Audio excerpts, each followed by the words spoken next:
شانوم د جان باچا ماته وایي زه د کمیټې د مارکیټ صدر یم جي او دا جنرال سیکرټري دی زمونږ حاجي سید الله دا مارکیټ دغه پوزیشن دی تاسو ولیده درخواستونه هم کول خولې وینا نه علاوه هغې وی چې بیا تاسو باضابطه درخواست وکړئ د هغې موږ درخواست وکړو په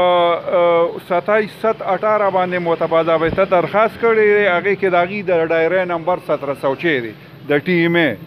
څو ځله رالل هسې اخوا دې خوا وګرځېدل او بس واپس لاړل خبره ختم زمونږ خو مطلب یې دغه وینا ده تاسو ولیدل چې مطلب یې په سیلاب کې ناست شو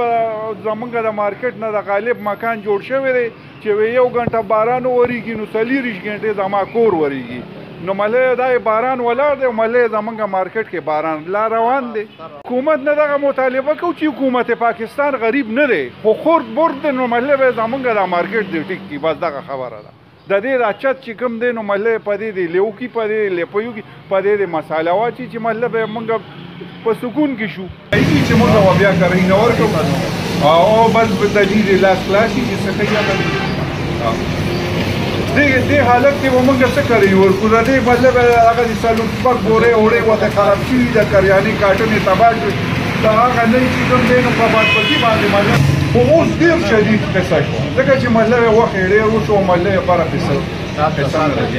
او کوي چې دې پلان هغه دي او مطلب یې دلته څوک هم داسې نشته چې هغه کوي نه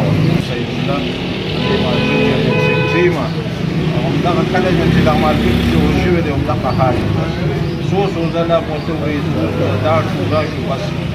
ون نه کوي نه دي کوي که نه دا د کمیټې اهلکار راغلي یو ځل تاسو راشئ ویده د لار څخه کرایهدار چې کوم دی همدغه چې دې سیلاب کې راغلي چې دا امیر ډېر خفه شو